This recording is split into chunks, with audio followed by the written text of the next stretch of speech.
Somewhere behind your eyes, without any effort on your part, a quiet shift is already underway. Your brain has begun loosening its grip on the sharp, orderly thinking that got you through the day, the kind of thinking that keeps a grocery list straight or remembers exactly which turn leads home. That grip is relaxing now, thread by thread, and you don't have to notice it happening. In fact, it's better if you don't.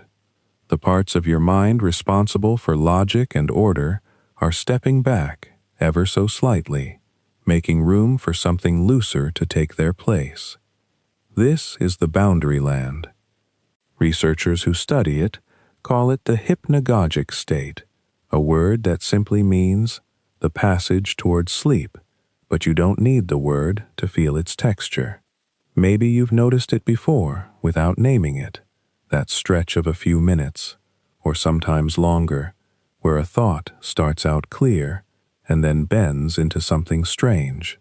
You might be thinking about something ordinary, folding a shirt, or the sound of rain against a window, and then, without any warning, the thought tilts sideways. Suddenly, you're folding a shirt made of water, or the rain is speaking in a language you almost understand. Nobody pushed the thought there. It simply drifted, the way a boat drifts once you stop rowing. This drifting has been happening to human minds for as long as there have been human minds to drift. Long before anyone had a word for neurons or brainwaves, people noticed this same soft unraveling at the edge of sleep. The philosopher Aristotle, writing more than 2,000 years ago, described how in the stillness before sleep, small sensory residues left over from the day, a flicker of light, a lingering sound, could combine and multiply into something the waking mind would never have produced on its own. He didn't have the tools to look inside a sleeping brain, but he trusted what he could observe patiently, which was that the mind, left alone in the dark, starts to build things, and that building begins earlier than most people assume.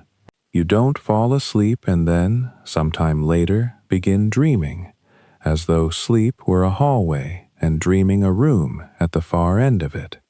The transition is closer to a tide coming in. It doesn't announce itself. It just gradually covers more ground.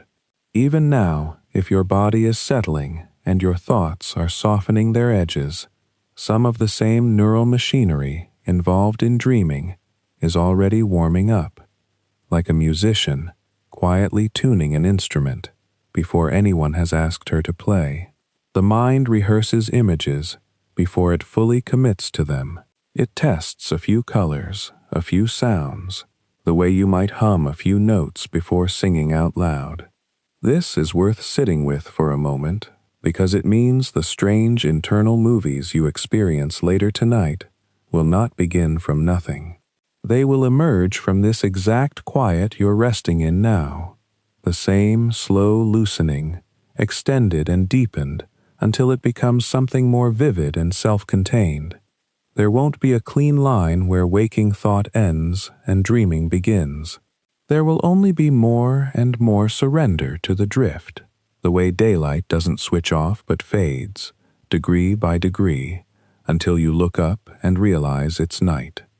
It's a strange thing, if you think about it slowly enough, that something so universal remains so hard to pin down.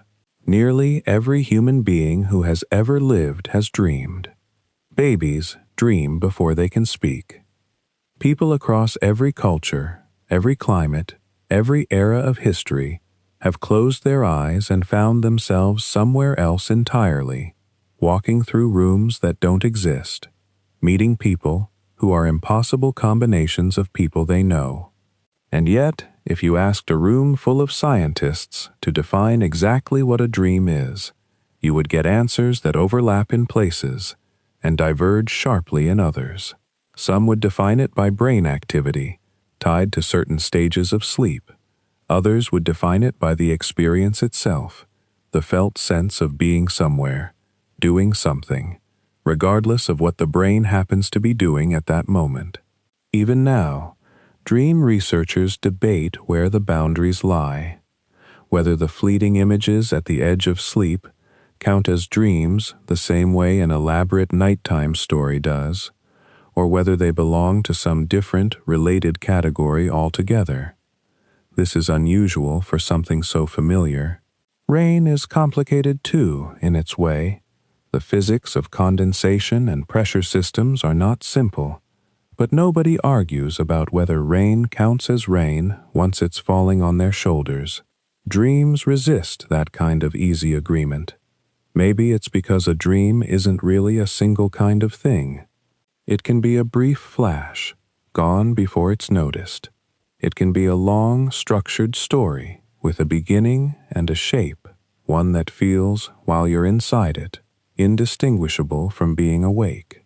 It can be barely there, a mood without pictures, a sense of falling or being chased that never resolves into any clear scene. Trying to fit all of that under one tidy definition is a little like trying to define sound so precisely that it covers a whisper, a symphony, and a clap of thunder equally well. There's another layer to the puzzle too, which is the strange relationship a dream has with the person having it. In the middle of a dream, almost nothing about it seems odd. You might be having a conversation with someone who died years ago in a house you've never lived in, and none of it will strike you as impossible while it's happening. The part of the brain that usually raises an eyebrow at contradictions, that checks new information against everything you already know to be true, quiets down considerably during dreaming. That's not a flaw in the system. It may be closer to a feature, a temporary and necessary loosening that allows the mind to combine memories and ideas in ways your waking judgment would never permit. Only afterward, blinking in the light of morning, does the absurdity arrive. Only then do you think, with a kind of bewildered amusement, that of course your childhood dentist would not plausibly be piloting a boat through your office building, but at 3 a.m., inside the dream itself, it made perfect sense. This gap between how a dream feels while it's happening and how strange it seems once it's over is part of why dreams have puzzled thinkers for so long. Long before laboratories existed, people were already trying to catch hold of this slippery experience and make sense of it. In ancient Greece, a man named Artemidorus spent years collecting dream reports from ordinary people, sailors, merchants, farmers, and compiling them into one of the earliest known books on the subject, trying to find patterns in what seemed, on the surface, patternless. Centuries later, at the end of the 1800s, a Viennese physician named Sigmund Freud sat with his patients' dream accounts and became convinced that even the most nonsensical images carried some kind of hidden meaning, disguised rather than random. Not everyone since has agreed with his particular explanations, and much of his framework has been revised or set aside by later researchers, but his basic instinct, that dreams are not simply noise, that there is something worth studying closely in them, helped set the stage for the more careful, evidence-based dream science that would come later. What's remained constant across all these centuries of looking is the sense that dreams are close enough to touch and yet slightly out of reach, the way a word can sit right on the tip of your tongue without ever quite arriving. You know what it feels like to dream. You've known that feeling since childhood. And still, if pressed to explain precisely what a dream is, where it begins, what it's made of, most people would find themselves reaching for comparisons rather than definitions. It's like a movie, they might say, or like memory, or like being a passenger in your own mind. Each comparison captures something true and still misses something else. That gap between knowing a thing intimately and being able to define it clearly is itself worth sitting inside for a while, because it says something about how differently the sleeping mind handles experience compared to the waking one, a difference we can start to explore more closely now, gently, as your own mind continues its own quiet drift toward the place where these nightly stories begin to take shape. Let's start with something simple, something you can almost feel happening in your own body right now if you're beginning to soften into the mattress, into the pillow, into the dark. Sleep is not one thing. It never has been. For a long time, people assumed it was a kind of off switch, a single gray stretch of nothing between one day and the next, no more complicated than closing a door. But once scientists began actually measuring what happens inside a sleeping brain, using electrodes placed gently on the scalp to track electrical activity, they discovered that sleep is closer to a piece of music than a blank wall. It has movements, in the way a symphony has movements, each with its own tempo, its own character, its own particular job to do. And dreams, as it turns out, don't show up equally in all of them. They have their favorite rooms in the house of sleep, places where they linger, and other rooms where they barely visit at all. The story of how we learned this is worth pausing on for a moment, because it happened almost by accident. In the early 1950s, at the University of Chicago, a graduate student named Eugene Aserinsky was tasked with watching the sleeping eyes of research subjects, including, for a period, his own young son. Using equipment originally built for other purposes, he noticed something strange on the recordings. Every so often, during what should have been the stillest part of the night, the eyes beneath the closed lids would begin to dart back and forth, quick and darting, almost as if they were watching something invisible unfold in front of them. Aserinsky brought this observation to his advisor, Nathaniel Kleitman, and together they began to investigate more closely. When they woke sleepers during these bursts of eye movement, an overwhelming majority reported that they had been in the middle of a dream, vivid, detailed, often strange. When they woke people during the stiller stretches, dream reports were far less common, and when they did occur, they tended to be thinner, more like fragments of thought than full scenes. This was the discovery of what we now call REM sleep, meaning rapid eye movement, and it changed the shape of dream science permanently.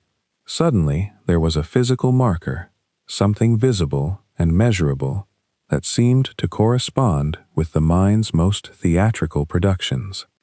So let's walk through what a night actually looks like, architecturally, the way an engineer might walk through the floors of a building. As you drift off, you pass first through a light stage of sleep, sometimes called Stage 1, which lasts only a few minutes. This is the stage where you might feel yourself falling, a small twitch running through your legs or your whole body, a sensation researchers call a hypnic jerk, harmless and extremely common, simply the nervous system settling itself in the way an old house settles as the temperature drops in the evening. From there, you move into Stage 2, a slightly deeper layer, marked by particular bursts of brain activity that researchers call sleep spindles, quick spikes of electrical rhythm that seem to play some role in protecting sleep from being disrupted by outside noise and in helping the brain sort and file certain kinds of memory. You'll spend a good portion of the night in this stage, more than any other, though you're unlikely to remember it as anything at all. After that comes the deepest layer, what's often called slow-wave sleep, because the brain's electrical activity slows into large, rolling waves, steady and heavy, like watching swells move across the ocean rather than the choppy ripples of a windy day. This is the stage where the body does much of its physical repair work, where growth hormone is released, where tissues rebuild, where the immune system does some of its quiet maintenance. It's also, notably, the hardest stage to wake someone from.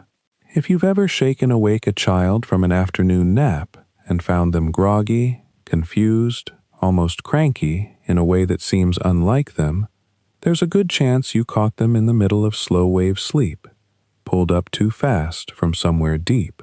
Dreams can happen here too, though they tend to be different in character from the dreams most people think of. Less like a story with characters and plot, more like a single thought or a vague, heavy feeling, a sense of falling or being chased without much narrative detail wrapped around it. Together, these three stages, the light drifting stage, the spindle-rich stage 2, and the deep, slow-wave stage, make up what's called NREM sleep, non-rapid eye movement sleep, and under ordinary circumstances, your brain moves through all three before it ever reaches REM. Then, after roughly 70 to 90 minutes, something shifts. The body goes through a curious kind of paralysis, a temporary and protective loss of muscle tone in the arms and legs, while the brain itself becomes almost as active, in certain ways, as it is during waking life. The eyes begin their rapid movements, breathing becomes a little less regular, and this is where the most vivid, most story-like, most cinematic dreams tend to occur. Worlds with continuity, characters who speak and behave with a kind of consistency, settings that shift and morph, but still somehow follow an internal logic while you're inside them. Researchers sometimes describe REM sleep as a period when the brain is, in a sense, offline from the external world, but very much online internally, generating its own sensory reality with startling detail, images so textured that when you wake from one, it can take a moment, sometimes a genuinely disorienting moment, to remember which version of events was the real one. What's worth knowing, lying there in the dark, is that this cycle, NREM stages followed by a stretch of REM, doesn't happen only once. It repeats, over and over, through the course of a single night, typically 4 to 6 times, though the character of each cycle shifts as the hours pass.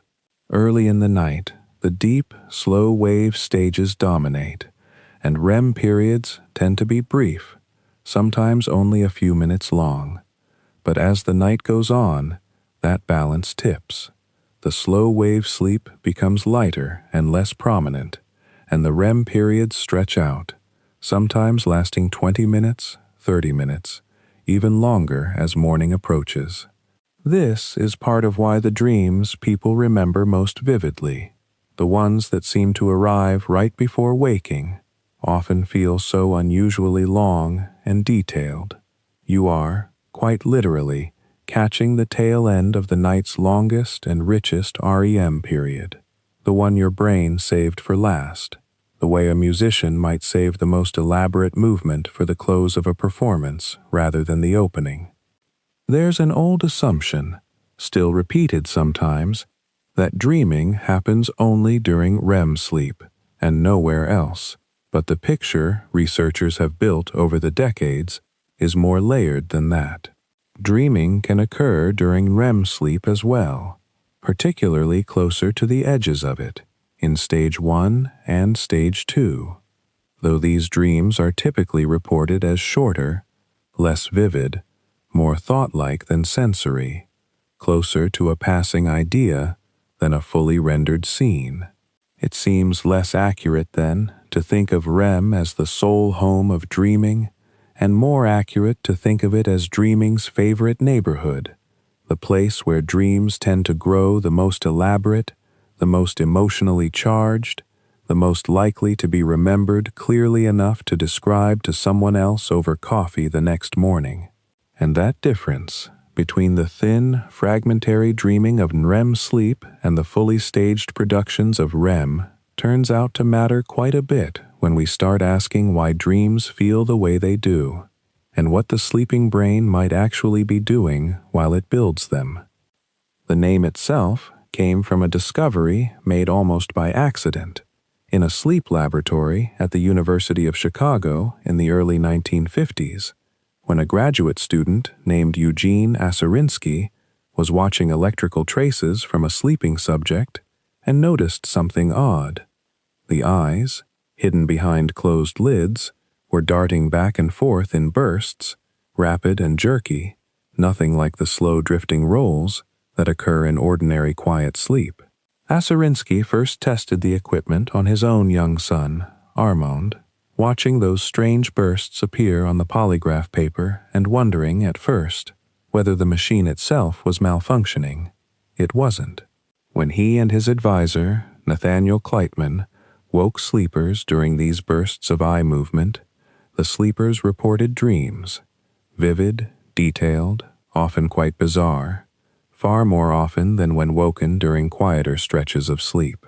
That's how rapid eye movement sleep got its name, and it's also how an entire era of dream science got its starting point. Not from philosophy or introspection, but from watching eyes move behind closed lids and asking, simply, what is happening in there? So what is happening in there? One layer of it, the most visible layer, is exactly what the name describes. The eyes moving, sometimes slowly, sometimes in quick darting sweeps, as though tracking something across a scene that isn't there. For years, one popular idea held that these movements might be the eyes actually following the action of the dream, scanning a dreamed room the way you'd scan a real one, watching a dreamed bird fly past the way you'd watch a real bird. It's an appealing idea, partly because it feels intuitive, and there's some supporting evidence for it in certain cases, bursts of eye movement that seem to correlate with reported shifts in a dream's visual content. But the relationship isn't nearly as clean or as universal as that scanning idea would suggest, and many researchers now think the eye movements are, at least in part, simply a byproduct of the same brainstem circuitry that's driving the rest of REM sleep's unusual activity, rather than the eyes deliberately tracking a dreamed scene the way they'd track a real one. The honest answer, and this will come up more than once tonight, is that the field hasn't fully settled it.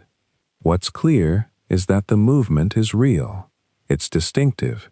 It's one of the most reliable markers we have for identifying this stage from the outside, and it happens alongside a whole cascade of other changes that are, in some ways, far stranger than the eyes themselves.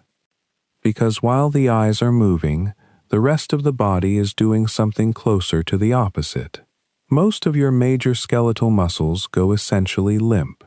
Not weak, not relaxed in the way you'd relax on purpose. Genuinely paralyzed, unable to be moved even if you tried. Held in that state by signals sent from a small cluster of cells deep in the brainstem, particularly around a region called the pons. This is called REM atonia, and it's one of the more elegant pieces of engineering the sleeping brain performs each night.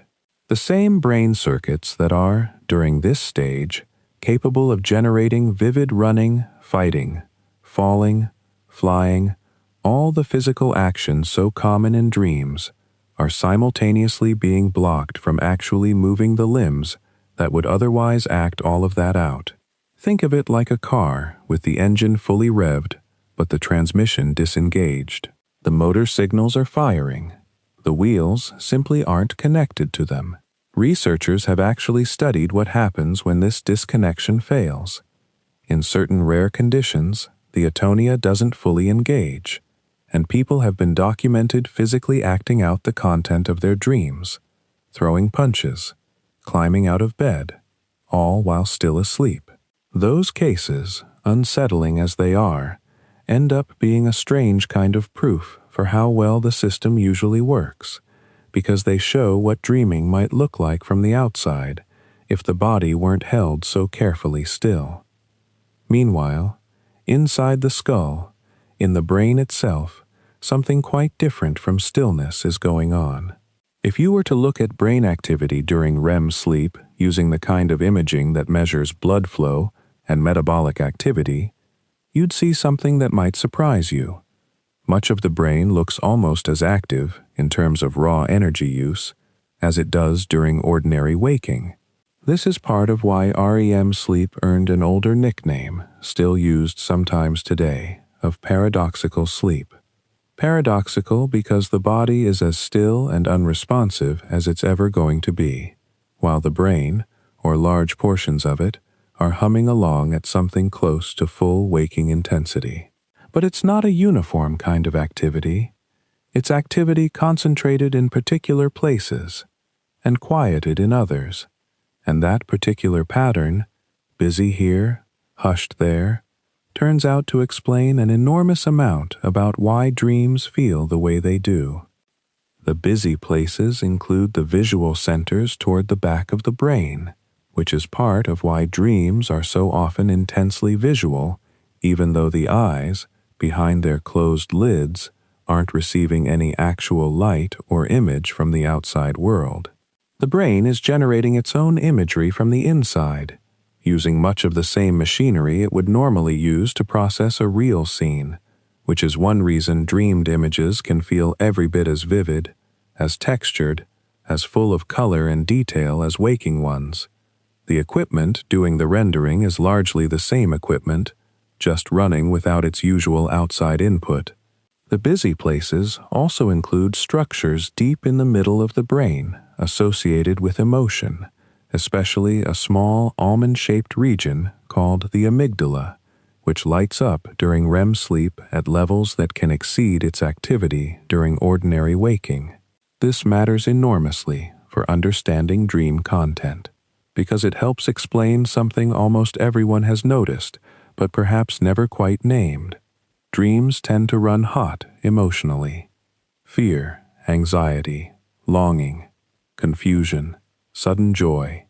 These show up constantly and intensely in dream reports, often attached to situations that, described the next morning in the light of day, sound almost comically mundane. The emotional processing centers are wide awake and highly engaged, even while the parts of the brain that would normally provide calm, measured, rational context are doing something very different. Because that's the other half of this picture, and maybe the more important half for understanding why dreams feel so strange while they're happening without feeling strange to the dreamer at the time.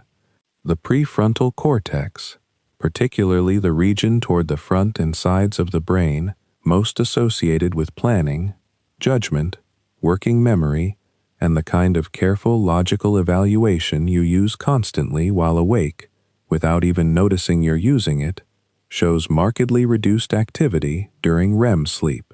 This is the part of the brain that would normally step in and say, "Wait, that doesn't add up," or "That person can't possibly be both your childhood teacher and your coworker at the same time," or "You were just standing in your kitchen and now you're inexplicably at the ocean." During waking hours, that kind of quiet background monitoring runs almost continuously, checking new information against what you already know, flagging inconsistencies before they even fully register as inconsistencies. During REM sleep, with that monitoring system quieted, the impossible simply gets accepted. The dream doesn't announce itself as strange, because the part of the brain whose job it would be to notice the strangeness has, for the moment, largely stepped back from its post. It's a bit like a newsroom running at full speed, with all its reporters wide awake and typing furiously, generating story after story, while the copy editor, who'd normally catch the contradictions and continuity errors, has gone quiet for the night. The stories still get written, they just don't get checked. So this is the shape of the sleeping brain during REM. Eyes moving in ways still not fully understood, muscles disconnected and held still by a brainstem circuit working as carefully as any conductor, visual and emotional centers running hot, and the brain's usual editor stepping back from the desk. Put those pieces together and you start to get a picture of why dreams feel the way they do. Vivid, emotionally charged, visually rich, and yet strangely unbothered by their own impossible logic. And once you understand that the editor has stepped away, a whole new question opens up, one worth sitting with for a while. What exactly fills that space where judgment used to be, And where do all those strange, specific images actually come from in the first place? Before the images can even begin to explain themselves, there's a simpler question worth pausing on, one that sounds almost too obvious to ask out loud. Why does any of it feel real at all? Not real in the sense of believable, exactly, but real in the much more basic sense of being perceived, seen, heard, felt against the skin, tasted in the mouth, experienced as something happening right now, to you, in a place your body seems to actually occupy. You're not remembering the ocean in a dream. You're standing at it. The water is cold in a way that registers as cold, not as an idea of coldness, borrowed from some earlier day at the shore. And that raises a genuinely strange puzzle, because none of it is coming from outside. Your eyes are closed. The room around you is dark and quiet. No photons are striking your retina to form that image of the ocean. No sound waves are moving your eardrums to produce the noise of the surf. And yet, the experience of seeing and hearing is every bit as vivid as it would be if you were actually standing there. To understand why, it helps to set aside, just for a moment, the assumption most people carry around without ever examining it. The assumption that perception is basically a camera and a microphone, passively recording whatever the world happens to present, and that the brain's job is mostly just to receive that recording and play it back as experience. That's not really how perception works, even while you're awake. It's a more useful and more accurate way to think about the brain as something closer to a prediction machine, constantly generating its best guess about what's out there, and then checking that guess against the signals coming in from the eyes and ears and skin. This idea has a name in neuroscience: predictive processing, or the predictive brain. And it didn't arrive all at once. It grew out of decades of work in perception research, going back to ideas from the 19th century physicist and physician Hermann von Helmholtz, who proposed that perception involves a kind of unconscious inference, the mind drawing conclusions about the world based on incomplete sensory data, the way a detective draws a conclusion from a handful of clues rather than witnessing the crime directly. Helmholtz was thinking mostly about vision, about how the eye receives a flat, ambiguous pattern of light, and the brain has to infer depth, distance, shape, motion, filling in far more than the raw data actually contains. Modern versions of this idea, developed by researchers over the past few decades, extend that logic to the whole of perception, awake or asleep. The brain, in this view, isn't a passive receiver, it's an active guesser. It builds a model of the world moment to moment, and that model is what you actually experience as reality. The raw sensory signal, the actual light hitting your eyes right now, mostly just nudges that model one way or another, correcting it, refining it, keeping it tethered to what's really out there. Think about how much your brain fills in without you noticing, even in ordinary waking life. There's a blind spot in each eye, a small patch on the retina with no light-sensitive cells at all, because that's where the optic nerve exits toward the brain. You never notice a gap there, a little floating hole in your vision, because your brain simply fills it in with a plausible guess based on the surrounding pattern. Or consider how a page of slightly garbled text, with letters swapped or missing, can still often be read smoothly, because the brain isn't really reading letter by letter so much as predicting words and checking them against a quick sample of the shapes. Or think about the way a room you've walked into 1,000 times still looks complete and stable even though your eyes are only ever sharply focused on a tiny central patch at any given instant, darting around several times a second, while your sense of the whole room being clearly and simultaneously visible is, in a real sense, constructed rather than directly given.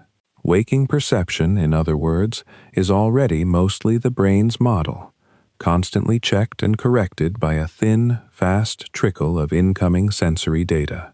Reality, as you experience it while wide awake, is less like a live broadcast and more like a very good simulation running in real time, one that gets updated so continuously and so quickly by input from the senses that the seams don't show.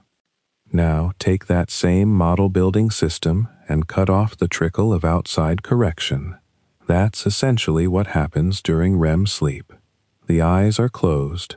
The ears, while still technically capable of registering sound, are largely disconnected from shaping the ongoing experience, the way a low hum in the room might drift into a dream without waking you or fundamentally interrupting it. The body is paralyzed, so there's little tactile feedback shaping things either. The brain's model-building machinery, though, the visual cortex, the parts of the brain that construct the felt sense of space and motion and emotional tone, all of that keeps running, and running hard. Brain imaging studies from the 1990s and 2000s, using tools like PET and later functional MRI, found that many of the same visual and sensory processing areas active while you look at something with your eyes open are also active during REM sleep, even with the eyes closed and no image actually arriving from outside. The machinery for constructing a visual scene doesn't need an external image to switch on. It can run on its own, generating a scene from stored patterns, memories, associations, emotional undertones, whatever material happens to be circulating through the system at that moment. And because there's no live correction from the outside world telling that machinery when it's gotten something wrong, the model runs uncorrected. It has no referee. Whatever it generates simply becomes the experience, because there's nothing else available to compare it against. That's part of why the ocean, or the classroom, or the strange house with too many hallways doesn't feel like an idea while you're dreaming it. It feels like a place. The same neural systems responsible for constructing your sense of here, your felt sense of occupying a specific space with a specific layout, are online and active, producing that same feeling of location and presence, only now without any actual location to anchor it. And this connects directly to that quieted prefrontal cortex from before, the part of the brain that runs the background checking most people never notice while awake. Under ordinary conditions, that checking system is part of what keeps the model tethered to reality. It's constantly comparing the model against sensory input and against stored logical knowledge. This room doesn't usually have a staircase in the middle of it. That person doesn't typically show up at my office, and nudging the model back toward coherence when it drifts. During REM sleep, with that checking system quieted and no sensory input to check against anyway, the model is free to drift wherever the underlying activity happens to carry it, and whatever it produces is simply accepted as the world, because acceptance is, in a sense, the model's normal operating state. Waking life feels stable and consistent, mostly because it's being pulled back into line by outside correction dozens of times a second. Remove that correction, and the same reality-generating machinery keeps working, just without a leash. So the vividness of a dream isn't some special extra ingredient added on top of ordinary perception. It's closer to the reverse. It's what perception looks like when it's left to run on its own internal momentum, unchecked by the senses and unedited by judgment. The brain isn't doing anything foreign or exotic to produce a dream. It's doing something remarkably close to what it does all day, every day, constructing a working model of reality moment to moment. The only real difference is that during the day, that model stays anchored to the actual world by a continuous stream of sensory evidence, and at night, for a stretch of time, the anchor lifts. Once the anchor lifts, though, a new question comes forward, quiet but persistent. If the brain is simply generating a model with no outside input keeping it honest, what decides what actually shows up in that model? Why an ocean and not a parking lot? Why that particular half-remembered face and not some other one? Why anything specific at all, rather than a formless static hum? That's worth turning toward next, gently, the way you might turn toward a sound in another room without quite waking up to investigate it. If the model has no outside anchor telling it what to include, something inside must still be supplying the raw material. Nothing appears from nowhere, even the strangest dream, the one with the staircase that shouldn't be there, or the coworker who has somehow always lived in your childhood house, is built entirely out of things the brain already knows. It's just that the knowing gets rearranged. So to understand where dream stories come from, it helps to think less about invention and more about assembly, the way a person might walk through a house at night, in the dark, picking up whatever objects happen to be within reach, and arranging them into a shape that only makes sense by lamplight the next morning. One of the more consistent findings in dream research involves something researchers call day residue, a term that sounds almost bureaucratic for something so quietly poetic. The idea is simple. Fragments of the day you just lived tend to show up in the dreams you have that night, though rarely in their original form. Not the whole conversation with a colleague, but a stray phrase from it. Not the actual walk you took in the evening, but the particular texture of gravel underfoot, transplanted into an entirely different setting. Sleep researchers in the mid-20th century, people like Calvin Hall, who spent decades collecting and cataloging tens of thousands of dream reports from ordinary volunteers, noticed this pattern again and again. Dreams weren't generating brand new worlds from scratch. They were recombining pieces of a world the dreamer had already been living in just hours before. But the residue isn't always from that very day. Sometimes it's older, and this is where dream research gets a little stranger and, honestly, a little more interesting. There's a phenomenon sometimes called the dream lag effect, where an experience from roughly 5 to 7 days earlier is more likely to resurface in a dream than an experience from 2 or 3 days earlier. Nobody has a fully settled explanation for why that particular window seems to matter, though there are theories involving how memories get processed and reorganized over the course of a week, moved from one kind of storage to another, revisited and perhaps partially rewritten in the process. What the finding does suggest, even without a tidy explanation attached to it, is that dreaming isn't simply replaying the freshest material sitting closest to the surface of memory. It's reaching down into something with more depth and more history, pulling threads from different points in time and weaving them together as though they'd always belonged in the same fabric. And then there's the older material still, memories from years or decades back, sometimes memories the dreamer didn't even know they still had access to. A house you lived in when you were 7, with a specific creak in the hallway floor, can show up in a dream at 40, transposed onto a building you've never actually set foot in, wearing that same creak like a signature. A person you barely remember from a job you held for 8 months in your 20s might appear in a dream about a completely different, much more recent situation, standing in for someone else entirely, as if the brain reached for the nearest available face rather than generating a new one. This is worth sitting with for a moment, because it says something about how memory actually works, which is different from how most people imagine it works.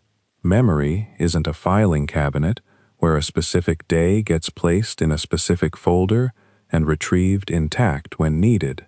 It's closer to a set of associations, held together loosely, cross-referenced by feeling and by pattern rather than by date. Two memories separated by 20 years can sit right next to each other in this associative web if they share an emotional tone, or a physical sensation, or even just a vague structural similarity. Both involve waiting for something, both involve a particular kind of embarrassment, both happened near water. During waking life, logical constraints keep those associations mostly in their place. During dreaming, without that constraint, the nearby associations bleed into each other freely, and the result is a scene that feels oddly layered, like a photograph with several exposures on the same piece of film. This layering is part of why so many dreams have that peculiar sensation of being in one place while somehow also understanding it to be another place. A dream can be set in what you clearly recognize within the dream as your grandmother's kitchen, and yet the room itself looks nothing like her actual kitchen. Different windows, different layout, an entirely different house attached to it. That doubled quality, where the emotional label and the physical details don't match, isn't a glitch so much as a signature of how the underlying material got assembled. The emotional tag, the sense of this is grandmother's kitchen, might be drawn from one set of memories, while the visual scaffolding, the actual walls and windows, gets borrowed from somewhere else entirely. Maybe a kitchen you saw in a film, maybe an apartment you visited once and never returned to, maybe an amalgam of a dozen kitchens compressed into a single generic template your brain uses whenever a kitchen is needed and no specific one has been requested. Dreams, in this sense, often run on categories rather than exact copies. A brain in this state doesn't necessarily reach for the memory of your mother's actual voice. It may reach for something closer to the general concept of mother's voice, built up from years of accumulated instances, and drop that composite into the scene as if it were a single, specific memory. This is also, in part, why dream logic can feel so strange while remaining, from the inside, so unquestionably reasonable. If the underlying machinery is working with categories and associations rather than strict facts, then a dream character can be your childhood best friend, and also, somehow, without any contradiction registering at all, your current next-door neighbor. Both people belong to a similar category in your associative memory.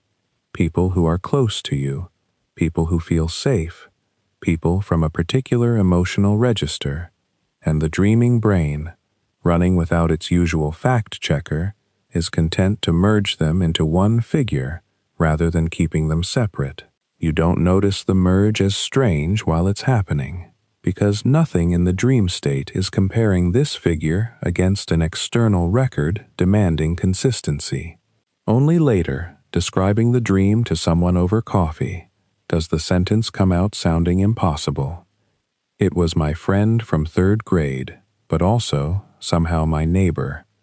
A sentence that captures, better than almost anything else could, exactly what associative recombination looks like from the outside. Old associations don't have to be dramatic to resurface either. Some of the most persistent recurring elements in dreams are almost embarrassingly mundane.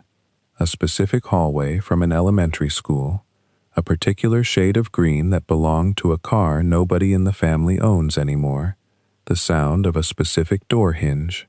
These small sensory fragments seem to function almost like connective tissue, showing up across completely unrelated dreams over months or years, not because they carry some hidden symbolic weight, but simply because they were encoded strongly at some point, often in childhood, when the brain was laying down memory with unusual intensity, and they remain easy to reach for, low-effort material that the dreaming brain can grab and repurpose whenever a scene needs furnishing. A researcher studying dream content across a person's life will sometimes find these same fragments recurring decades apart. worn smooth with use, like a stone that's been picked up and turned over in someone's pocket for years. None of this means dreams are meaningless collage, thrown together at random with no rhyme or reason to the arrangement. The selection isn't random, even if it isn't logical in the daytime sense. What seems to draw certain memories forward on a given night, rather than others, often has to do with what's emotionally active at the time. A worry sitting unresolved, a hope not yet spoken aloud, a small unfinished piece of the day that never got closed out properly. That thread, the pull of emotional weight on the raw material of memory, turns out to matter more than almost anything else in shaping which fragments rise to the surface and which stay quietly out of view. And it's worth following that thread a little further, slowly, the way you might follow a single sound back to its source, without needing to rush toward the answer. And that thread leads, almost inevitably, to a stranger question, one that puzzles nearly everyone who has ever startled awake at 4 a.m, clutching the last scrap of something vivid, only to feel it dissolve before the light is even fully on. If dreams can be this elaborate, pulling together decades-old hallways, unspoken worries, faces assembled from strangers glimpsed on a train, why do they vanish so completely, so fast? Why is it that a dream which felt, only seconds ago, like a fully populated world with its own weather and its own history, can be almost entirely gone by the time you've reached for a glass of water?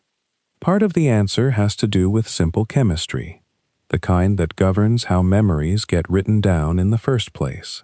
During the deep, rolling stretches of REM sleep, when most vivid dreaming happens, the brain's chemical environment shifts in a very particular way. Levels of two substances that matter enormously for laying down new memories, norepinephrine and serotonin, drop to their lowest point of the entire sleep cycle, almost to nothing. These are the same chemicals that, during waking life, help stamp an experience into long-term storage, giving it the kind of durability that lets you recall, years later, the smell of a specific classroom or the exact words someone said in an argument. Without them present in anything like their usual waking concentrations, the dreaming brain is essentially composing an experience in a room with the recording equipment switched off. The images can be sharp in the moment, the emotions can feel enormous, and yet very little of it is being converted into the kind of memory that survives contact with morning. Think of it a little like writing in the condensation on a cold window. The writing is real while you're doing it. You can see every letter, trace every line with your finger, but the glass was never designed to hold a message permanently. As soon as the temperature shifts, as soon as the room warms even slightly, the whole thing begins to fade, not because anyone erased it on purpose, but because the surface it was written on was never built for storage in the first place. Dreaming brains, chemically speaking, are working on a very similar kind of surface during REM sleep. Vivid, yes. Durable, no. There's a second layer to this, one that has less to do with chemistry and more to do with the ordinary mechanics of falling in and out of sleep across the night. Most people don't sleep in one smooth, uninterrupted arc from lights out to alarm clock. Sleep is cyclical, moving through lighter and deeper stages roughly every 90 minutes, and REM periods, where dreaming is most intense, tend to cluster more heavily toward the second half of the night, growing longer as morning approaches. Each time a REM period ends, there's a brief window, sometimes only seconds, where the sleeper drifts close to the surface of wakefulness before sliding back down into another stage. Researchers who've studied this using overnight brain recordings have found that these micro-arousals happen far more often than people realize. Dozens of times across a typical night, usually so brief and so shallow that no memory of them survives at all. But if one of these brief surfacings happens to coincide with waking up all the way, an alarm going off, a partner shifting in bed, a car door slamming outside, the dream that was just ending has a chance to be caught, the way you might catch a glimpse of a room through a door that's only open for a second before it swings shut again. Wake up in the middle of a dream, or within a minute or two of one ending, and there's a real chance of remembering it, sometimes in extraordinary detail. Wake up 20 minutes later, once another sleep stage has begun, and the brain's chemistry has moved on to other business, and that same dream is often gone entirely, as if it had never happened, even though moments earlier it might have felt like the most vivid experience of the entire night. This is part of why people who are naturally light sleepers, or who wake up frequently for other reasons, young children in the house, a noisy street, a habit of checking the time, often report remembering far more dreams than people who sleep straight through. It isn't that they're dreaming more, it's that they're simply catching more of it on the way out. Attention plays its own quiet role here too, one that has less to do with brain chemistry and more to do with something almost embarrassingly ordinary, what a person does in the first few seconds after opening their eyes. A dream, in those very first moments of waking, seems to exist in a kind of holding pattern, something closer to a short-term memory than a stored one, similar in some ways to how a phone number sounds perfectly clear right after someone reads it aloud, but slips away completely if you get distracted before you've had the chance to write it down or repeat it to yourself. If the first thing that happens after waking is reaching for a phone, checking a notification, or simply sitting up and starting to think about the day ahead, that fragile, freshly surfaced dream tends to be pushed out almost immediately by the flood of ordinary waking thought. The interruption doesn't have to be dramatic. It just has to be enough to occupy the same narrow channel of attention that the dream was still using.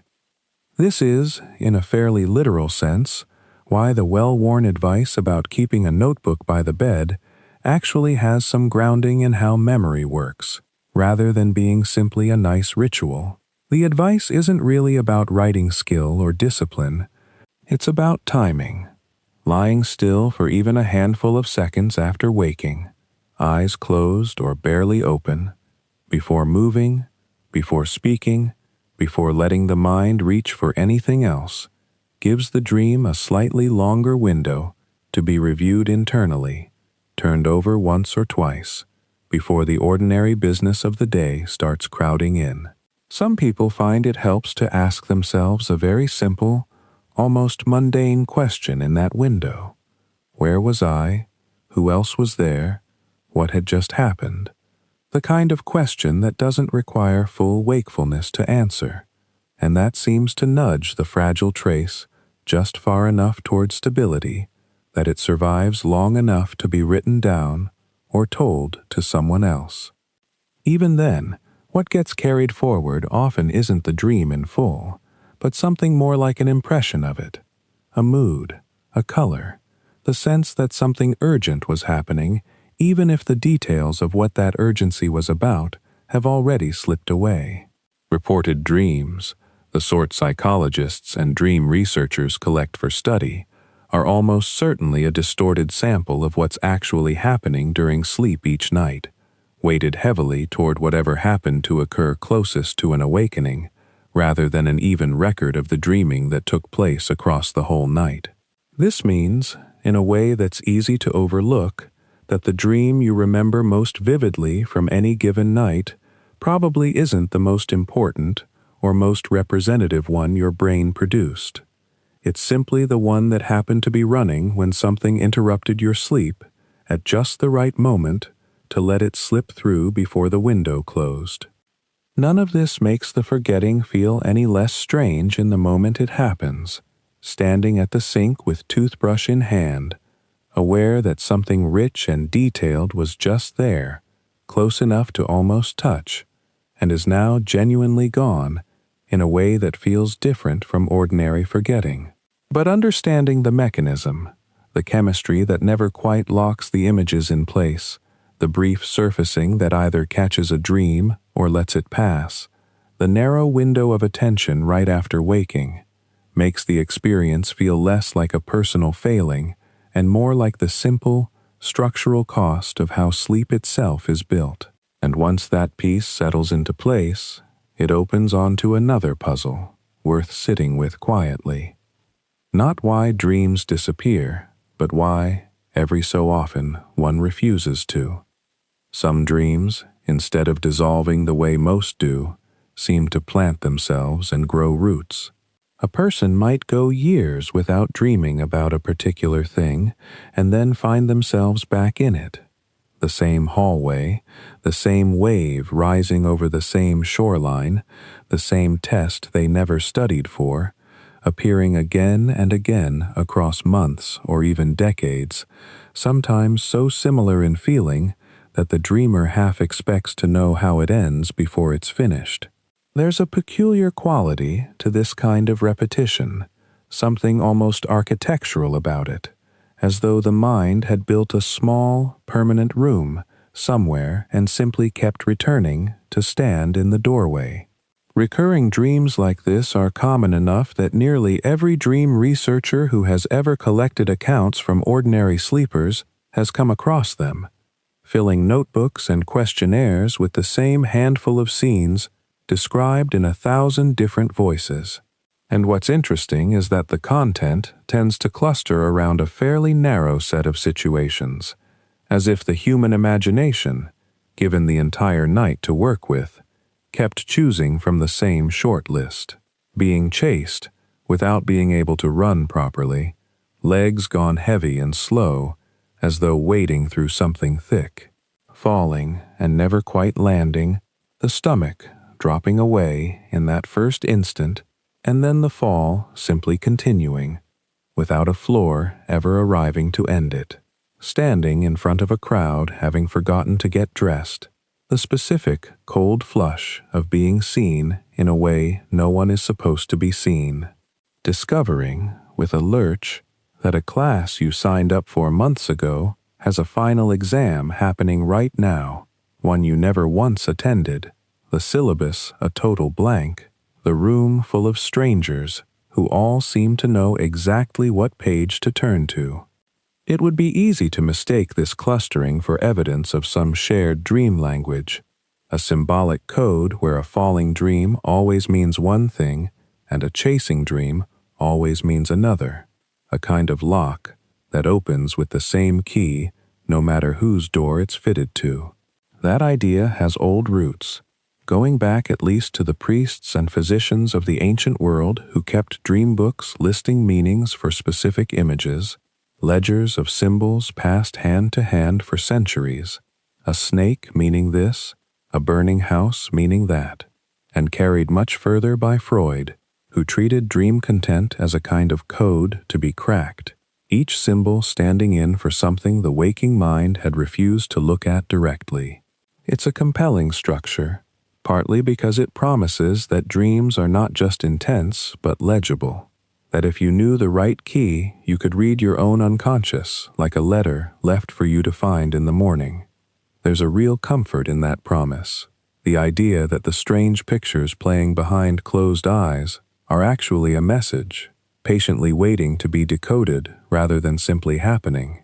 But when dream researchers actually went looking for a fixed, universal symbol system, testing whether the same image reliably meant the same thing across different people, different cultures, different decades, they mostly didn't find it. The dream dictionaries, checked against the data, behaved less like maps and more like horoscopes, vague enough to feel true of almost anyone. What they found instead was something a little less tidy and, in its own way, more interesting.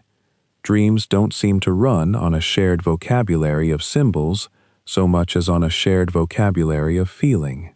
The image of being chased shows up again and again, not because chasing has a fixed hidden meaning, but because chasing is an unusually efficient way for a sleeping brain to represent the felt sense of being pursued by something you can't outrun. A deadline, a debt, a decision you've been avoiding, a person you owe an apology to. Think of it less like a code and more like a kind of shorthand, the way a single wavy line can stand for water in 100 different drawings, without any of those drawings needing to mean the exact same thing. The costume changes. The underlying emotional shape is what repeats. This is sometimes called the continuity hypothesis, and it holds up reasonably well against a large body of collected dream reports, though like most things in dream science, it's a working idea rather than a settled fact. One framework among a few that researchers still argue over, weighed against alternatives that emphasize memory consolidation, or threat rehearsal, or simple neural noise given narrative shape by a pattern-hungry brain. The rough version is that dreams tend to draw on the emotional residue of waking life, its worries, its unfinished business, its low-grade tensions, the small unresolved frictions that never quite get named during the day, and dress that residue in whatever imagery happens to be lying around in memory at the time, the way a costume department reaches for whatever happens to be hanging closest, not necessarily whatever fits best on paper. Someone under real pressure at work might not dream about the office at all. They might dream about drowning, or about driving a car with no brakes down a hill, watching the speedometer climb with a strange, hollow calm, because the feeling of being overwhelmed and unable to stop what's coming is the through line, and the brain reaches for whatever picture captures that feeling most vividly, which is not always the picture you'd expect from the outside. A person could spend all day handling spreadsheets and still dream, that same night, of standing at the edge of a cliff as the ground softens beneath their feet. Not because spreadsheets and cliffs share any obvious connection, but because both carry, for that particular person, the same low hum of the ground giving way. Stress dreams, the kind almost everyone has had at some point. The missed flight, the unstudied exam, the teeth crumbling in your mouth, tooth after tooth coming loose between the fingers, with a strange lack of pain, only a rising dread, seem to work the same way. Interestingly, the exam dream doesn't require you to be a student anymore. People in their 50s and 60s, decades removed from any classroom, still report it, often set in a school they haven't thought about in years, with a class they can't remember enrolling in, hallways rearranged into shapes no actual building ever had. What seems to persist isn't a literal memory of school being replayed, but the emotional architecture school happened to build early on, the specific feeling of being evaluated, unprepared, and unable to explain yourself in time, the particular helplessness of a clock that keeps moving while the answer refuses to come. Later in life, that same architecture gets reused whenever something else triggers a similar feeling. A performance review, a medical test, a conversation you've been putting off, an audit, an interview. Even though the dream still shows up wearing its original outfit, because that's the costume the brain built the feeling around first and kept in storage, the way an old winter coat gets pulled back out every year regardless of whether it still quite fits. Nightmares sit a little further along this same spectrum, distinguished less by their content than by their intensity and by what they do to the sleeper. A nightmare is usually defined less by the presence of danger. Plenty of ordinary dreams involve something mildly threatening without becoming nightmares, a wobble on a ladder, a near miss in traffic that resolves itself and moves on, and more by the degree of fear or distress it produces, often enough to wake the dreamer outright, heart going, breath short, the dream's ending arriving not because the story resolved, but because the body couldn't stay asleep through it, jolting back to the dark, familiar shape of the bedroom with the pulse still racing to catch up. This tends to happen during REM sleep, the same stage associated with the most vivid and narratively complex dreaming generally. And it lines up with what's known about brain activity during REM, heightened activity in the amygdala, the structure heavily involved in processing fear and threat, paired with reduced activity in parts of the prefrontal cortex responsible for calm, reasoned evaluation of a situation. In effect, the parts of the brain built to sound the alarm are unusually active, while the parts built to say, "Wait, is this actually dangerous?"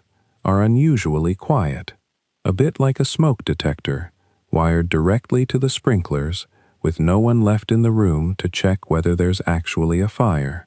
Some researchers have proposed that this pattern isn't a flaw so much as a kind of rehearsal space, a threat simulation, running through dangerous scenarios in a setting where nothing can actually go wrong, so that if something similar ever happens while awake, the response has already been practiced once before, the way a fire drill trains the body to move before the mind has finished deciding what to do. It's an appealing idea, and there's some evidence for it, particularly in how often nightmare content involves being chased, attacked, or endangered, rather than more mundane troubles like paperwork or traffic. But it remains a hypothesis rather than a proven mechanism, and not every researcher in the field is convinced it explains the whole picture. What does seem clearer, from years of frightened sleepers describing their nightmares afterward, transcripts collected in sleep labs and diaries kept on nightstands, is that the content shifts with what's actually happening in someone's life, in a way that argues against any fixed symbolic reading. Someone recovering from a car accident often dreams about crashes, sometimes for months, the moment of impact replaying with small variations, as though the mind kept testing different outcomes long after the actual one was already fixed. Someone newly grieving often dreams about the person they lost, sometimes in ordinary, unremarkable settings. A kitchen, a car ride, a walk down a street that doesn't quite exist, that only later feels strange in retrospect. Once the dreamer is fully awake and remembers, with a small jolt, that this particular errand can no longer happen.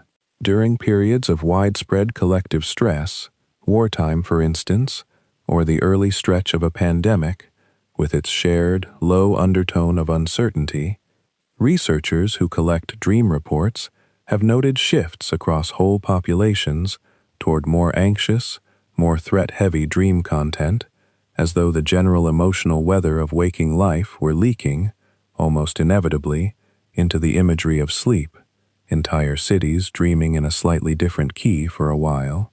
None of this points toward a dictionary of fixed meanings.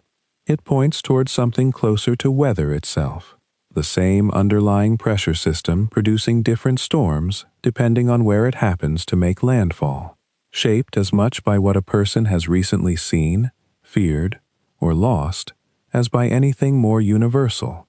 The way the same front moving across a coastline can bring snow in one town and only a cold, ordinary rain in the next. Which raises a quieter question underneath all of this.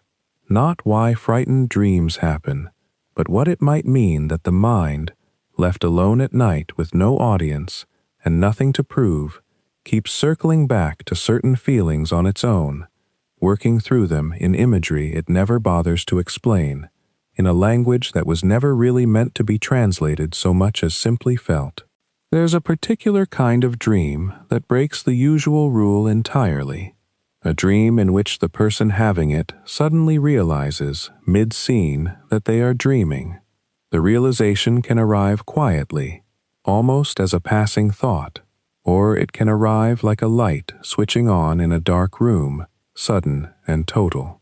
A person might notice that their hands look wrong, too many fingers, or too few.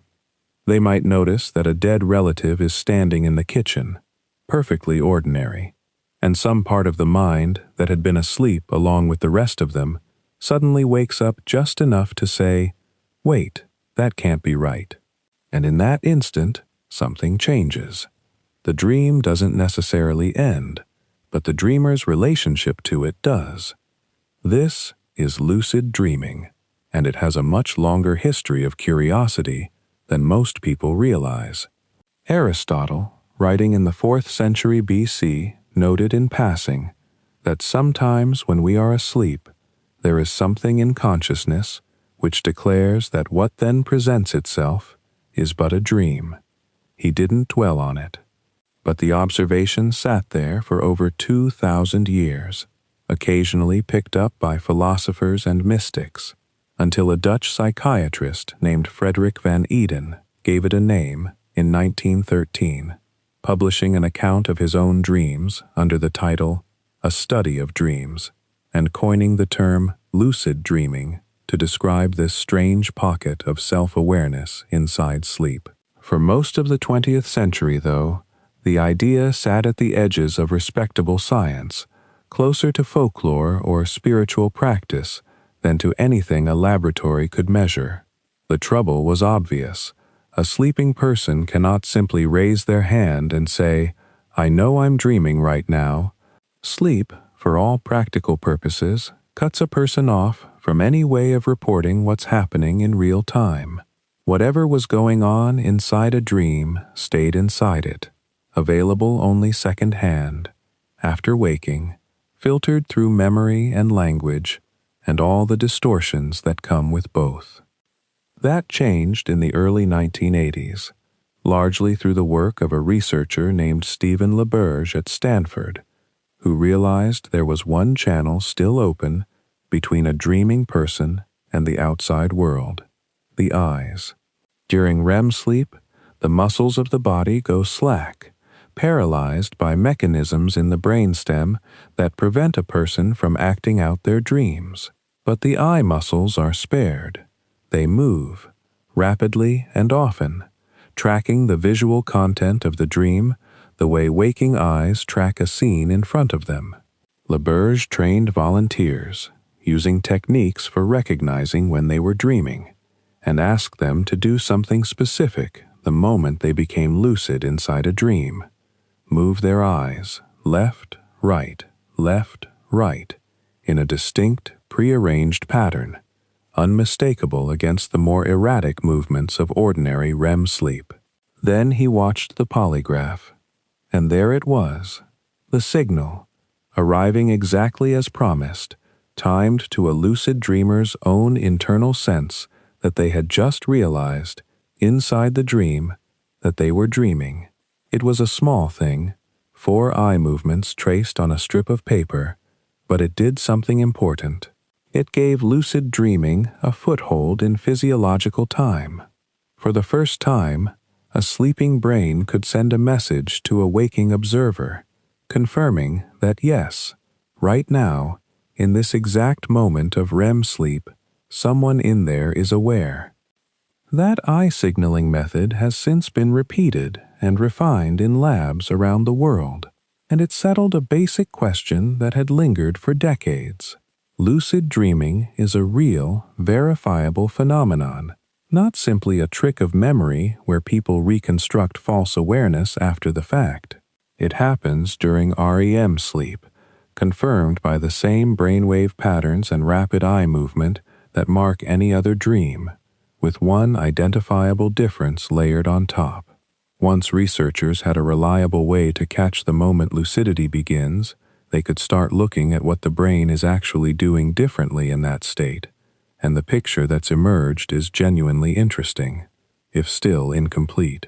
Areas of the brain associated with self-reflection and higher-order thinking, particularly regions in the frontal and prefrontal cortex, areas that tend to go quiet during ordinary dreaming, show increased activity during lucid dreaming.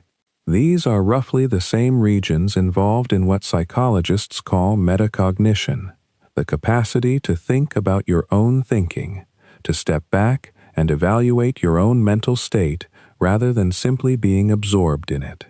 In an ordinary dream, the sleeping mind seems to accept whatever it's shown, no matter how strange, the way a very young child accepts a magic trick without wondering how it's done. In a lucid dream, some sliver of that critical, evaluating capacity switches back on. even while the rest of the dream state, the vivid sensory hallucination, the muscular paralysis, the general architecture of REM sleep stays fully intact. It looks, in other words, like a hybrid state, borrowing features from both waking self-awareness and ordinary dreaming, rather than being simply one or the other. Once the awareness arrives, people describe being able to do things inside the dream that would otherwise feel involuntary. Some report a degree of control over the dream's content, deciding to fly instead of walk, choosing to walk through a wall instead of around it, or simply staying calm during a nightmare because some part of them now knows with total conviction that none of it can actually hurt them. This has made lucid dreaming attractive well beyond the laboratory. People have used induction techniques, things like reality testing, where you get in the habit of asking yourself throughout the day whether you might be dreaming, so that the habit eventually carries over into sleep itself, or techniques that involve waking briefly in the middle of the night and then returning to sleep with the specific intention of noticing a dream while it's happening. Some report success with these methods. Many don't, at least not quickly. Lucidity, even for people who practice deliberately, tends to arrive unevenly, some nights yielding nothing recognizable at all, others producing a flash of awareness that lasts only seconds before the dream reasserts itself and pulls the dreamer back into ordinary, unreflective sleep. What remains genuinely uncertain is nearly as interesting as what's been confirmed. Researchers don't fully agree on why some people slip into lucidity far more easily than others, or why the same person might go months without a single lucid episode and then have several in 1 week. There are open questions about whether the skill, if it is a skill, generalizes reliably across different sleep stages and different kinds of dreams, or whether it's more fragile and context-dependent than the enthusiasm around it sometimes suggests. There's also debate about what, exactly, is happening at a deeper level when awareness switches on inside a dreaming brain, whether it should be understood as a distinct state, sitting somewhere between waking and REM sleep, or simply as one end of a continuum along which ordinary dreams already vary, some more reflective than others, lucidity just marking the furthest point most people rarely reach. And there are practical claims made about lucid dreaming, for treating nightmares, for rehearsing skills, for exploring the imagination in some deliberate way, that have some early support, but haven't yet been tested with the kind of scale or rigor that would let anyone call them settled science. What can be said with more confidence is something quieter and, in its own way, more remarkable than any of the specific applications. Somewhere inside a state that mostly runs on its own, without instruction, without oversight, without anyone in charge, it's possible for a small flicker of the watching, evaluating mind to wake up anyway, look around, and recognize exactly where it is. The rest of the dream keeps going, indifferent to being noticed, but something in there noticed anyway, and for however long that flicker lasts, the sleeper is neither fully asleep nor fully awake, but standing, briefly, in the narrow space between the two, which turns out to be a stranger and more populated place than it first appears. So the question that's been waiting underneath all of this, patiently, through every stage and every strange mechanism, is simply why. Why does a body that needs rest also need, apparently, to manufacture these elaborate nightly stories? Why not just switch off, the way a screen goes dark, and switch back on in the morning with nothing in between? The brain could, in principle, simply idle. Instead, it fills the hours with scenes and characters and half-familiar rooms, and has been doing this, as far as anyone can tell, for as long as there have been brains complex enough to dream at all. There isn't a single answer, and that's worth sitting with for a moment rather than rushing past. Scientists who study sleep don't agree on one tidy explanation, and the honest picture is less like a solved equation and more like several partial answers that each seem to be true some of the time, for some dreams, in some people, without any of them managing to explain everything. So rather than reaching for a final verdict, it's more useful and more accurate to walk slowly through the leading ideas, the way you might walk through a house with several rooms, each one furnished with its own kind of evidence. One of the oldest and best supported ideas is called threat simulation theory, developed most fully by the Finnish cognitive scientist Antti Revonsuo in the late 1990s and early 2000s. The idea, stripped down to its core, is that dreaming exists because it once gave our ancestors a survival advantage. A brain that could rehearse danger, run through the sensation of being chased, of falling, of confronting something with teeth, without any of the actual physical risk, would arrive at real danger slightly better prepared. Not because it had memorized a plan, but because the nervous system had already, in some rough and approximate way, practiced the feeling of fear and the reflex response, the way a fire drill lets your body learn the route to the exit before the fire ever starts. Revonsuo pointed to something that does hold up under scrutiny. Dreams really do skew toward threat. Studies of dream content across many cultures and many collected dream reports find that unpleasant events, chases, attacks, disasters, arguments, outnumber pleasant ones by a wide margin, and this is especially true in children, whose dreams are often more directly frightening than adults' dreams before the more layered, symbolic quality of adult dreaming sets in. Even more suggestively, dream researchers have found that people living through actual danger, children in conflict zones, for instance, report even higher rates of nightmare content, and specifically, nightmares that echo the real threats around them.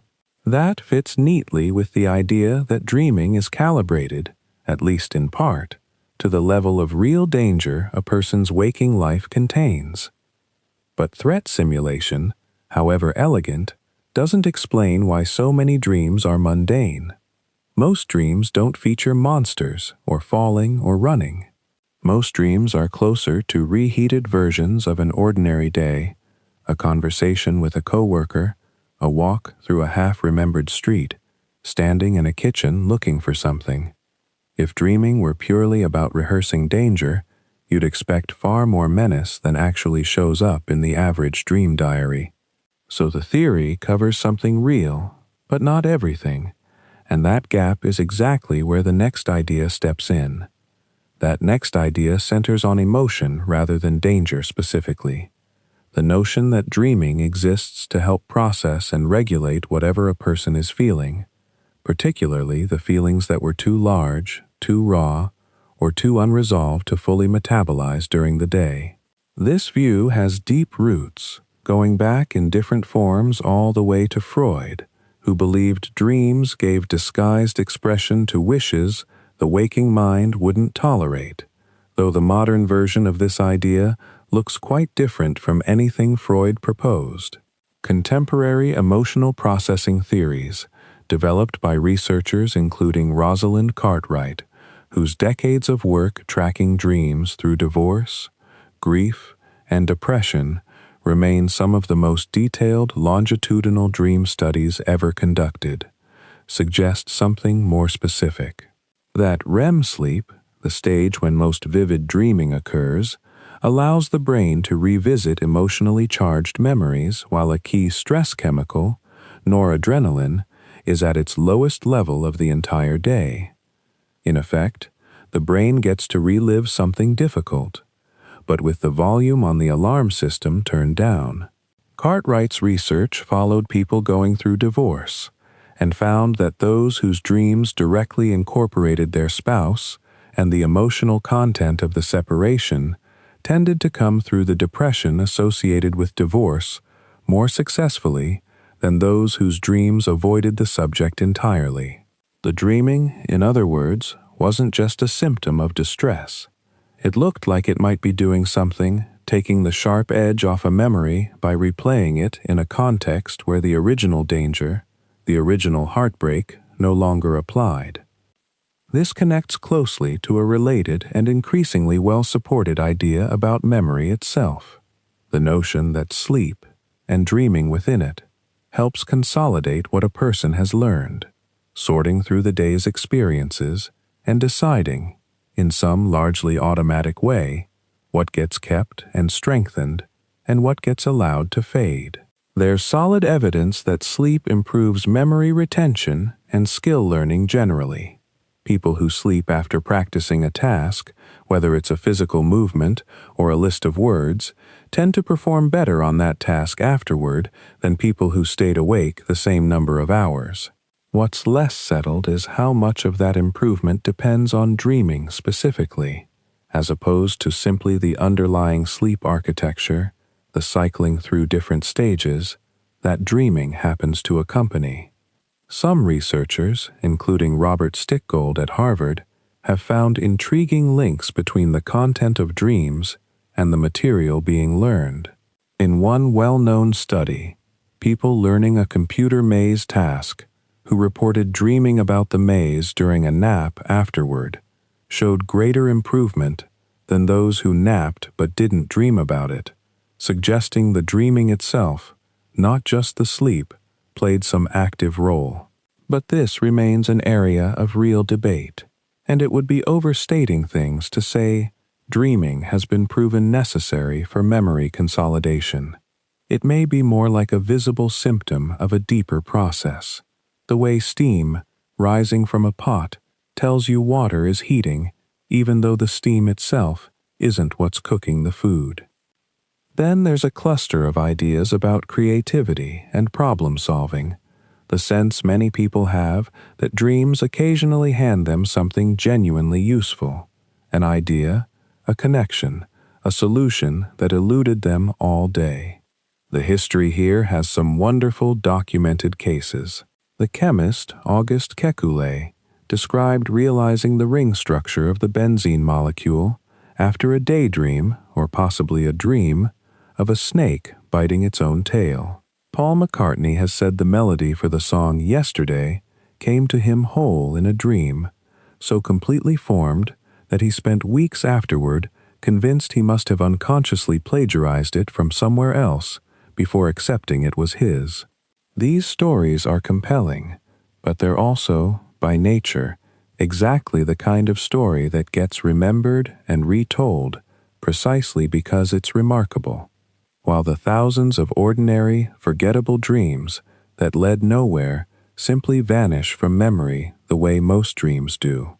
What the science suggests, more modestly, is that the dreaming brain does seem unusually good at forming loose, unlikely associations between ideas that waking, more disciplined thought tends to keep separate, possibly because the same neurochemical shift that lowers noradrenaline and dampens fear also loosens the normal constraints on which memories and concepts get linked together. Whether that loosening produces useful creative insight or just strange, useless juxtapositions seems to depend a great deal on chance and on whether the dreamer happens to remember the dream and recognize what was valuable in it.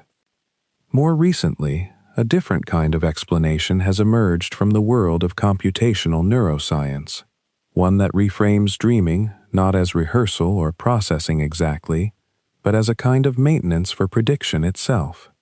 Prediction, in this framing, isn't just about anticipating danger the way the threat simulation idea suggests.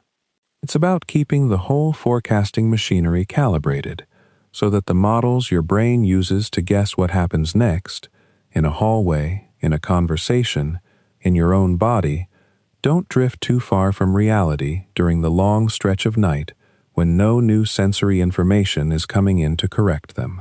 It's a tidy idea, though like most tidy ideas about dreaming, it remains one interpretation among several rather than a settled conclusion. What's less debatable is that dreaming doesn't look the same at every point in a life, in every culture, or even in every species that seems to do something like it.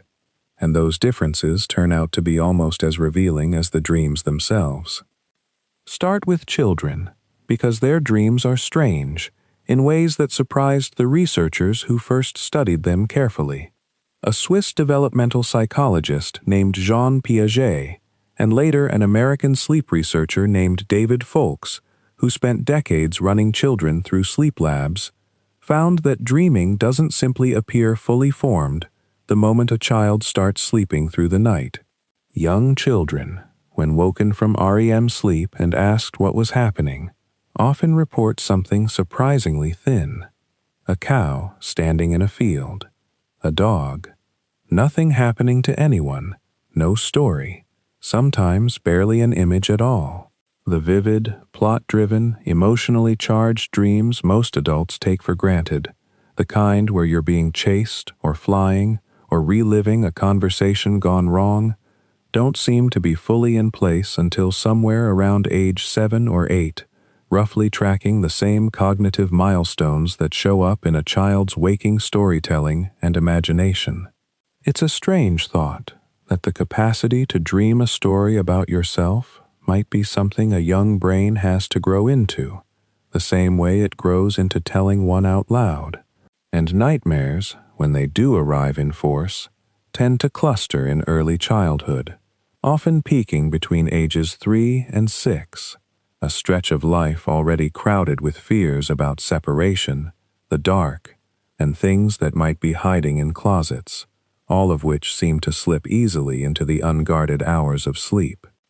At the other end of life, dreaming changes again, though more quietly. Older adults, on average, recall fewer dreams than younger ones, and the dreams they do recall tend to be shorter, calmer, and less bizarre, with less of the emotional intensity and strange scene shifting that characterizes dreaming in adolescence and early adulthood.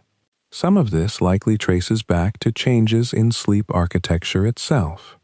REM sleep, which had made up such a large share of an infant's night, gradually shrinks as a proportion of total sleep across the decades, and older adults also tend to wake more often during the night, fragmenting the long, uninterrupted stretches that produce the most elaborate dreams. It isn't that the aging brain has lost some capacity for imagination. It's closer to the pot of water again, simmering at a lower, steadier heat rather than the rolling boil of youth, still producing steam, just less of it, and less dramatically. Move sideways instead of forward or backward in time, and you find that culture shapes not the biology of dreaming, but almost everything around it, how dreams are interpreted, valued, and even remembered. In ancient Mesopotamia, dreams were treated as messages, sometimes literally delivered by gods, and professional dream interpreters kept clay tablets of dream omens, not unlike a reference manual. The ancient Greeks built entire temples, called Asclepions, where the sick would sleep in special chambers, hoping the god Asclepius would visit them in a dream and either heal them directly or reveal the treatment they needed, a practice called incubation that persisted for centuries. In parts of the Islamic world, a rich tradition of dream interpretation developed alongside formal scholarship, with some dreams treated as ordinary mental noise, and others, particularly those occurring near dawn, considered more likely to carry genuine meaning or guidance. Among indigenous Australian cultures, the concept, often translated loosely as the dreaming or dream time, refers to something considerably deeper and more complex than nighttime imagery, a foundational framework connecting ancestral creation, law, and the living landscape, and it resists easy comparison to the Western idea of a dream as a private, nightly event happening inside one person's head. And in the mid-20th century, anthropologists studying the Sonoy people of Malaysia reported a culture that treated morning dream sharing and active dream mastery as central to daily life and psychological health, claims that later scholarship complicated considerably, finding the original picture had been oversimplified and in places overstated. The lesson isn't that any one of these traditions had it right or wrong, but that the raw material of dreaming, whatever is actually happening in the sleeping brain, gets interpreted through whatever framework a culture already has for making sense of the unexplained, whether that framework involves gods, ancestors, unconscious wishes, or nothing more than digestion. Whether any of this extends beyond humans is a harder question, if only because no other species can describe a dream to us. But the evidence for something dream-adjacent happening in other animals is genuinely strong. Watch a sleeping dog twitch its paws, huff through its nose, occasionally let out a muffled bark, and it's hard not to suspect it's running through something, chasing a squirrel or a memory of one. Researchers have gone further than casual observation, though. In the 1990s, a neuroscientist named Matthew Wilson recorded activity in the hippocampus of rats as they ran through a maze, then recorded the same neurons again while the rats slept afterward, and found the exact same firing sequences replaying during sleep, sometimes at the same speed the rat had originally run the maze, as if the animal's brain were reviewing the route. Birds show REM-like sleep too, and some evidence suggests young zebra finches rehearse their developing songs neurologically during sleep, refining the pattern before they've fully mastered it while awake. None of this proves an animal experiences a dream the way a person does, complete with a felt sense of being somewhere, doing something, as a self. But it does suggest that whatever dreaming is doing at the level of neurons rehearsing, replaying, consolidating, isn't a uniquely human trick. It may be a much older feature of how brains with memories and REM sleep work in general. Then there are the conditions that distort dreaming into something almost unrecognizable, and fever sits near the top of that list. Most people who've had a high fever, especially as a child, remember the particular flavor of a fever dream, something more disjointed and hallucinatory than an ordinary dream, often involving strange repetitive patterns, distorted proportions, a sense of things multiplying or stretching that can feel closer to delirium than sleep. The mechanism isn't fully worked out, but it likely has something to do with a body running hotter than usual, disrupting the delicate thermal regulation the brain normally maintains during sleep, along with fever-related shifts in the same neurotransmitter systems that already get rearranged during ordinary dreaming. Medications leave their own fingerprints. Antidepressants that affect serotonin tend to suppress REM sleep while someone is taking them, which is part of why people who stop those medications often experience a rush of unusually vivid, sometimes disturbing dreams in the following weeks, a kind of REM rebound as the brain reclaims territory it had been denied. Beta blockers, prescribed for blood pressure and heart conditions, are commonly associated with an increase in nightmares, likely tied to how they interact with the brain's noradrenaline system overnight. Quitting smoking produces a similar spike in dream vividness for many people, a side effect well known enough that it's listed on smoking cessation medication packaging. And then there are the dreaming brain's more serious malfunctions, conditions where the usual boundary between sleeping and dreaming and moving breaks down in one direction or another. Sleep paralysis is one of those malfunctions, and it's worth walking through slowly because so much folklore has grown up around it.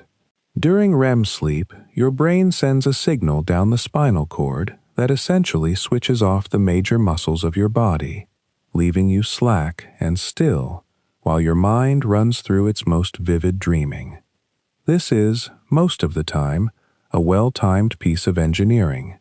It keeps you from acting out what you're dreaming, from kicking a partner, or wandering into a hallway mid-dream. The trouble is that the system for turning the paralysis on and the system for waking you up don't always shut off in perfect sequence. Sometimes a person's consciousness resurfaces, their eyes open, their awareness of the room returns, and the paralysis simply hasn't caught up yet. For anywhere from a few seconds to a couple of minutes, they lie there fully awake and fully unable to move, sometimes unable even to speak or take a deep breath, because the muscles involved in breathing are only partly affected while the rest of the body stays locked down. That alone would be unsettling enough, but sleep paralysis rarely arrives alone. Because the REM system is still partly active, dream imagery can bleed directly into the waking room, layered right over the real furniture and the real dark ceiling. People report a sense of a presence in the room with them, someone standing in the doorway, a weight pressing on the chest, sometimes a shadowy figure sitting at the foot of the bed. It's a remarkably consistent experience across cultures and centuries, which is part of why it produced such a rich body of folklore long before anyone had a name for the neuroscience behind it. Newfoundlanders called it the Old Hag, and described being ridden or pinned by her in the night. In parts of Southeast Asia, it was attributed to a spirit sitting on the sleeper's chest. In medieval Europe, the same sensation of a crushing weight and a menacing presence fed directly into beliefs about incubi and succubi, demons said to visit sleepers in the dark. The Swiss painter Henri Fuseli captured something very close to this in his 1781 painting, The Nightmare, with its small, hunched demon squatting on a sleeping woman's chest. What's striking isn't that people across such different times and places believed in supernatural visitors, but that the physical sensation they were describing, the paralysis, the pressure, the sense of a malevolent presence, matches so closely across all of them. It suggests something universal happening in the wiring of the human brain, a shared glitch that different cultures explained with the tools and beliefs available to them. Modern research treats sleep paralysis as fairly common and, on its own, medically benign, though the experience itself can be terrifying in the moment. Fragmented sleep schedules, jet lag, sleeping on your back, and high stress all seem to raise the odds of an episode. If it happens, the standard advice is almost anticlimactic after how frightening the experience feels. Try to stay calm, remind yourself it will pass in well under a minute, and attempt a small movement, wiggling a finger or toe, which often seems to help break the paralysis loose. Frequent or persistent episodes are worth mentioning to a doctor, since sleep paralysis is sometimes tangled up with narcolepsy or other sleep disorders. But an occasional episode, however vivid, isn't in itself a sign that something is wrong. False awakenings sit in a related but different corner of the same territory. This is the experience of dreaming that you've woken up, sometimes going through an entire convincing routine, getting out of bed, walking to the bathroom, starting to get dressed, only to actually wake up and realize none of it happened, that you were still asleep the whole time. Occasionally this happens in a stack, a dream of waking up nested inside another dream of waking up, sometimes 2 or 3 layers deep, which people who've experienced it often describe as one of the more disorienting things a mind can do to itself. It's the same underlying looseness that makes ordinary dreams feel real while they're happening, just aimed at the very moment that's supposed to reassure you that the dream is over. There's no strong evidence that false awakenings mean anything is wrong with a person's sleep. They seem to be simply another way the boundary between sleeping and waking can blur before it fully resolves. All of this brings up a much larger and thornier subject, which is the question of prophetic dreams, dreams that seem to predict the future or reveal something the dreamer couldn't otherwise have known. These stories have an old and persistent pull. Abraham Lincoln reportedly told friends and his wife, only days before his assassination, about a dream in which he wandered through the White House and found a coffin lying in the east room, with a crowd of mourners around it, and asked a soldier who had died, only to be told it was the president, killed by an assassin. The story comes down to us mostly through the account of his friend Ward Hill Lamon, and it's one of history's more chilling anecdotes, though the historical record around exactly what Lincoln said and when is not as tidy or well documented as the popular retelling suggests. Carl Jung wrote about vivid dreams that seemed to anticipate events in his own life and the lives of his patients, and built much of his theory of synchronicity around the idea that meaningful coincidences deserve serious attention rather than dismissal. The careful, honest answer to why these stories feel so compelling isn't that dreams are secretly windows into the future, and it isn't that everyone who reports one is lying or foolish. It's that human beings dream an enormous number of dreams over a lifetime, something on the order of tens of thousands, most of them forgotten within minutes of waking, and a small number of those dreams are bound to resemble real events purely by chance, especially when the dream involves a common theme like death, an accident, or a familiar person, since those are also common realities.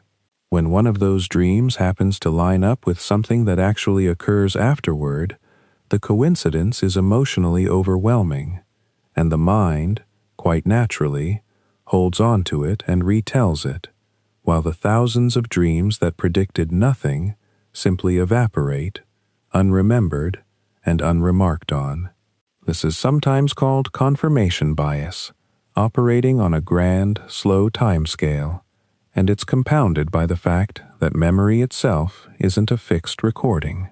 Once an event has happened, it's easy for a dream remembered afterward to get quietly reshaped in hindsight, its vague and shifting details firmed up into something that matches the outcome more precisely than the original dream probably did. None of this requires assuming anyone is being dishonest. It simply reflects how memory, coincidence, and emotional significance interact over the span of a life filled with dreaming. A dream about a plane crash the same week a distant acquaintance happens to be in one will be remembered forever. A dream about a plane crash on an ordinary week when nothing happens is gone by breakfast, and there are vastly more of the second kind than the first. Where the science stands today is not that prophetic dreaming has been proven impossible, since proving a universal negative is its own kind of difficult, but that no controlled study has found reliable evidence for it, while there is abundant, well-documented evidence for how selective memory and coincidence alone can produce experiences that feel exactly like precognition. That's a genuinely careful distinction, not a dismissive one, and it leaves room for something else worth sitting with for a moment. The dreams that don't predict anything about the outer world, but that seem to know something true about the dreamer. A dream doesn't need to predict a plane crash to be worth something. Sometimes it simply hands you a feeling you hadn't let yourself feel while awake, dressed up in strange clothing so you could look at it sideways. A dream about losing your teeth might have nothing to do with dentistry, and everything to do with a quiet worry about aging, or about being seen differently by people who matter to you. A dream about being back in a childhood house, wandering rooms that don't quite match the real floor plan, might not be a message from anywhere at all, just your sleeping mind sorting through decades of spatial memory and letting the walls settle wherever the night allows. And that's all right. It doesn't need to mean something in the fortune-telling sense to matter in the human sense. A feeling that surfaces at 3 a.m, unbidden and strange, is still your feeling, made of your own days, your own worries, your own small hopes, even if the images wrapping around it came from nowhere in particular. We've gone a long way tonight, through the odd machinery of a mind at rest, through the theater of rapid eye movement, when the eyes dart beneath closed lids as if tracking something only the dreamer can see, while most of the body lies still, held quiet by a kind of nightly paralysis, so that the story playing out doesn't spill over into motion. Through the long, slower stretches of deep sleep, when dreams thin out into something closer to a single held image or a diffuse mood, rather than a plot with characters and turns. Through the strange fact that a dream lasting what feels like hours might occupy only a few minutes of actual clock time, because a sleeping mind doesn't narrate events in real time so much as it compresses and gestures toward them, the way a novel can cover 40 years in 400 pages without anyone feeling cheated. Through nightmares, which serve their own quiet purpose in rehearsing threat and easing fear, even when they don't feel like a service in the moment.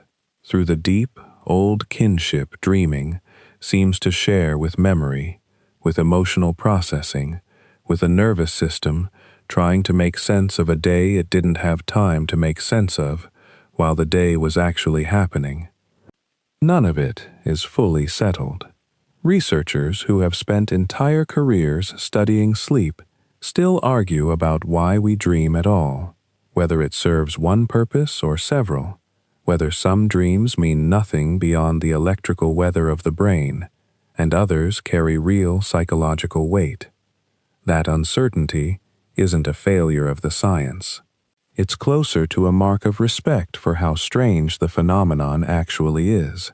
Consciousness disappears every night, or seems to, and something structured, sometimes beautiful, sometimes terrifying, forms in its absence, built from memory and emotion and whatever chemical tides happen to be moving through the brain at that hour.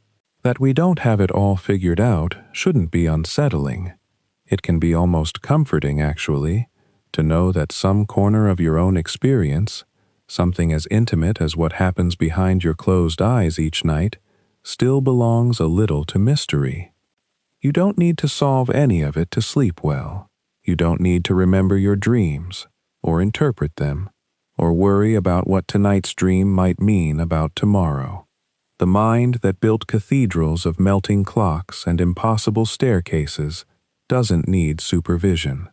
It's been doing this every single night of your life already, long before you knew any of the science behind it, and it will keep doing it whether you understand the mechanism or not, the way your heart keeps beating whether or not you can explain the electrical signal that starts each contraction. So let the thinking part of tonight rest now. Let the analyzing, the categorizing, the sorting of REM from non-REM, of hypnagogic imagery from full narrative dreaming, drift off along with everything else. You don't have to hold on to any of it. If a fact or two lingers quietly in the background of your mind as you drift, that's fine. And if none of it does, that's fine too. The purpose of an hour like this was never really to teach so much as to accompany, to give your thoughts something calm to follow so that the usual noise of the day had somewhere else to go. Notice your breath, if you can, without changing it. Just the quiet rise and fall, a little slower now than it was an hour ago, most likely. The body already easing itself down a floor or two before the mind fully catches up. Notice the weight of yourself against the mattress, the way gravity feels less like a force and more like a kind of permission, one that says you can stop holding yourself up now, that everything beneath you is doing that work instead. Notice the temperature of the air on your skin, cool where the blanket doesn't quite reach, warm where it does, the ordinary comfort of a bed that has held you before and will hold you again. Let an image or two form on its own, if it wants to. Maybe it's a hallway from somewhere you used to live. Maybe it's a stretch of water you saw once, years ago, that for some reason your mind decided to keep. Maybe it's nothing at all yet, just a soft gray static behind your eyes, waiting to become something. You don't have to chase it or shape it or ask it what it means. Just let it be there the way clouds are there, drifting without asking your permission, changing shape without needing your approval, moving on when they're ready to move on. This is the mind loosening its grip on the day, the same grip it has held all day long on tasks and plans and small unfinished worries, opening its hand slowly, finger by finger, until whatever it was holding simply falls away. If your thoughts wander toward tomorrow, that's all right. Just notice it happening, the way you might notice a car passing on a distant road, there and then gone.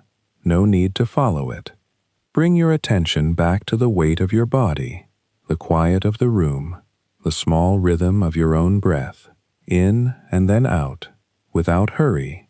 There is nothing left to do tonight, nothing left to figure out, nothing left to remember, nothing left to prove.